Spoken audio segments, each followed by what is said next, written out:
Hey guys, Zach here from Zach's Books, and today I've got for you a July wrap-up of the books I read for the month of July.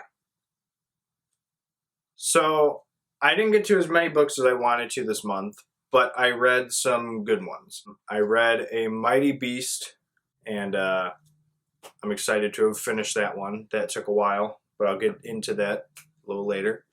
The first one that I read this month is Stephen King, The Dark Tower 6, Song of Suzanne. I started my Dark Tower journey in the middle of February with, obviously, The Gunslinger, because that's the first book. This one follows after book 5, which is Wolves of the Kala. So this is technically book 7 because it went through the keyhole. We'll explain all that later on.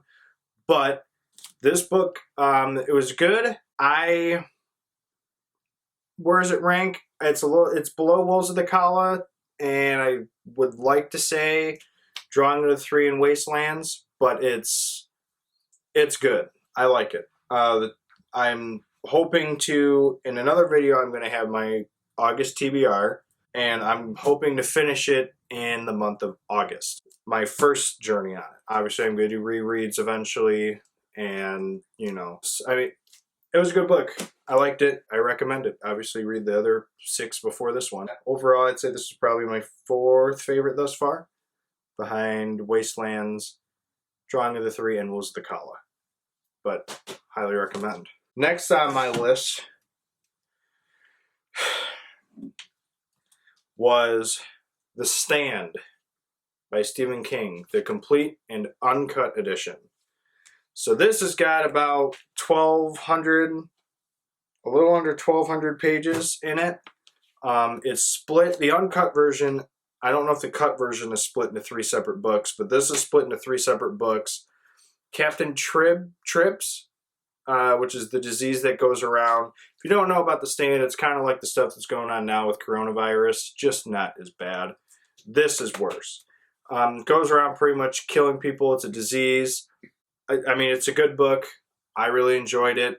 There was, like I said, there's 3 separate little books in here. There's On the Border, which is book 2, and then I want to say the last one is The Stand. Book 3 is just called The Stand. And this took me a while to read, just because of life, and it was, you know, overall, I liked it, but like I said, the middle section, it kind of dragged on for me. I did this on audiobook, and I think I had to rent it like 2 or 3 times because of just how long it took to read the book. I personally like Trash Can Man. I think he's, I mean, without spoiling it, he's kind of a big hero character in the book. If you've read it, you know what I'm talking about. But yeah, overall, I think I gave this 4 stars. Oh, and I didn't mention Song of Suzanne, I also gave 4 stars on Goodreads. The Stand I gave 4 stars. Doesn't quite hit my top 5 favorite books by Stephen King, but it's up there. It's up there for sure. But if you haven't read it yet, good luck. Next, for the month of July, I went a little shorter, and I decided to start at the beginning with Carrie, his very first published novel. And, I mean, this was a good book. I liked it. I think I gave it also 4 stars. A lot of his books are 4 stars. I think there's only a few that are 3 or 2. Next one's a 3. But this was a good book. It was a good starting point, in my opinion, for him. Obviously a lot thinner than The Stand is. I liked it.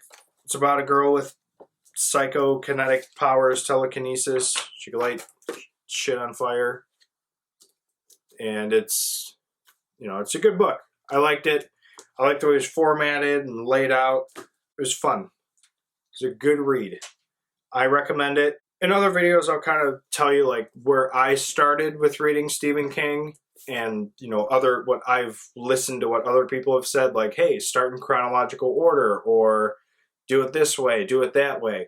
I did a little differently, obviously, because I'm reading Carrie in July, and I started this journey of Stephen King way back in December. Maybe even November. But yeah, Carrie, 4 out of 5. Good book. I wish the movies were better, but it was pretty cool. I liked it. 4 out of 5. And the last book I read for the month of July, I wanted to get another little shorty in there to finish the year off. And so I read Stephen King, The Colorado Kid. It was alright. I gave it 3 out of 5. I definitely think that he needs to stick to like the psychological horror thriller type stuff and not really keep it with, you know, the hard case crime stuff. He rewrote another one called Joyland. You'll see that coming up in a video soon. I don't know. It was good, but it wasn't his best work. Would I recommend it? If you want a short read that's got crime in it as opposed to typical King, typical thriller, horror, suspense, yeah, go ahead. The other one's called Joyland that's coming up. I'm excited to, hopefully that one's a little better than this one. But I gave this one a 3 out of 5.